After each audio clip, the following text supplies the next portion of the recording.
Hello, Book 2. I've got a smaller mail haul for you here. Only 3 packages on this dark, freezing cold, pouring rain day. But that's okay. Quite a few of you sounded off in the comments field and in emails saying that you don't mind shorter videos, fewer books per video, as long as I don't disappear from your radar, and I have no intention of doing that. So let's see what we have here. We've got 2 of these white cardboard packages and 1 manila envelope. And we'll just, there's no reason why it has to be a 40-minute long video. We'll just see what we have here.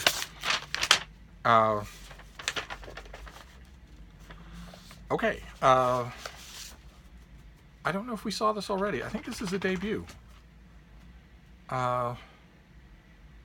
Yes, this is a debut from an author from Rio de Janeiro, I think. This is The Sun on My Head, a collection of short stories by Giovanni Martins, translated by Julia Sanchez. I'm showing it to you with God's own boring cover. But what do we have here? Glowing review from Booklist, glowing review from Publishers Weekly, glowing review from Kirkus, the trio there it's wonderful you get them all. If they all agree, that's wonderful. The author was born in 1991 in Rio de Janeiro. He grew up with his mother in the Rio neighborhood of Vidigal. And he supported his writing by working as a sandwich board man and selling drinks on the beach, and was discovered during creative writing workshop at FLUP, the literary festival in the Rio favelas. And this is his first book. Okay. Oh, it's also got lots of blurbs on the back. Oh, good for him. So he got an FSG translated debut from selling sandwiches on the beach. That's great. Here's hoping that FSG takes care of him, so that he has the leisure time to grow his art. That would be wonderful. So what do we have here? Does it tell us anything about it? The book brings to life the experiences of boys and young men growing up in Rio de Janeiro in the early years of the 21st century. In other words, the author's life. Life in the slums is shattered by drugs, the constant threat of police, and the pressures of poverty, violence, and racism. And yet the boys never stop joking, fiending, crushing, and dreaming. In one story, a man has to cross a neighborhood controlled by a rival militia in order to dispose of a corpse. In another, a trio of boys become fascinated by an elderly woman who practices macumba. And in TGIF, that's the name of a story, a stoner endures humiliating odd jobs, his mother's haranguing, and the regular harassment of crooked cops. Okay, so one thing we know for sure, we don't know anything about the author's literary ability, and we won't know everything about that even when we're done reading this book, because it's a translation. This comes out in middle June, I didn't mention that. But one thing we know for sure is that even in translation, this is going to be a sensory dunk into a new world, and that's always fascinating. Great, so we start off with a very slim volume of translated fiction, a debut. I love that. I love debuts. And FSG does plenty of them. That's great. Okay, what's this next? Okay, this is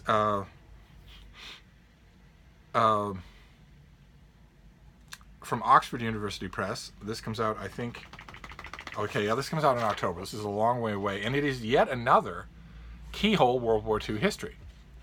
I swear I'm up to about 20 of them by now. This is by an author that I really like. He does keyhole histories as well as larger histories, and he does both really well. His name is, I'm probably pronouncing it wrong, Serhii Plokhy. He teaches at Harvard. And the book is called Forgotten Bastards of the Eastern Front, and that's what it's going to look like. Oxford advanced copies they're just very bland. Forgotten Bastards of the Eastern Front, American airmen behind the Soviet lines and the collapse of the Grand Alliance. And in this book, the author writes the full story of the first and only time American and Soviets fought side by side in World War II. This book reveals the roots of Cold War conflicts and nightmares in the story of the Grand Alliance itself. The author reveals that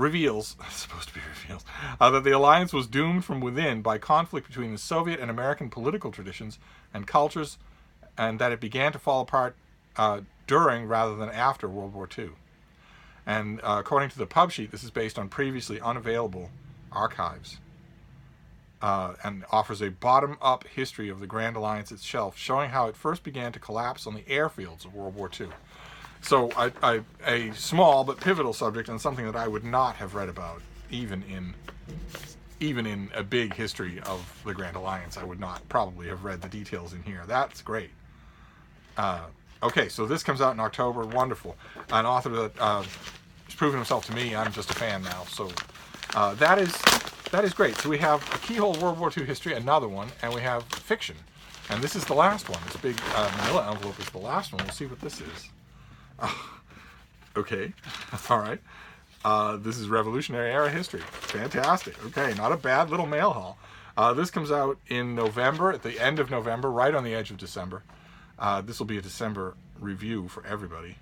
This is by Tom Chafin, and it is Revolutionary Brothers. Thomas Jefferson, the Marquis de Lafayette, and the friendship that helped forge two nations. Revolutionary Brothers. Thomas Jefferson and the Marquis de Lafayette had long been fascinating figures in American history for their solo successes. Lesser known is what they accomplished together in their 4-decade friendship, revealed in panoramic and intimate detail in Revolutionary Brothers. Jefferson first met Lafayette in 1781 when the young French-born general was dispatched to Virginia to assist Jefferson, then governor, in fighting off the British. Okay, that's one way of phrasing it. The charismatic Lafayette, hungry for glory on the battlefield, could not have seemed more different from Jefferson, the reserved and philosophical statesman. But when Jefferson, a newly appointed diplomat, moved to Paris 3 years later, speaking little French and in need of a diplomatic partner, their friendship began in earnest. As Lafayette opened doors in Paris and Versailles for the novice emissary, so too did Jefferson stand by Lafayette as the Frenchman became inexorably drawn into the turbulence of his own country's revolution. The Virginian offered counsel to the young aristocrat as he drafted the Declaration of the Rights of Man and remained a firm supporter of the French Revolution even after he returned to America in 1789. Wonderful. Okay. So this is just the story of their friendship. Great. Okay, I haven't read a book. I certainly haven't read a book directly on that subject ever. So wonderful. All right. So there's nothing here that I'm going to read immediately. I don't think. I mean, maybe this collection of short stories, but look at it. It's half an hour to read. So we've got 2 histories that don't come out until the winter, which is a distant thought now, a dream on the horizon. And then we have The Sun on My Head by Giovanni Martins, who grew up desperately poor in Rio de Janeiro and now is a published author. Good for him. Fantastic. So there you go. Let me know what you thought, any of these that are of interest to you. But that is a nice small mail haul. And if I get another small mail haul, I'll just do that too. I'll just flood you with videos. In the meantime, I'll ring off for now, but I'll see you soon. Thank you, BookTube.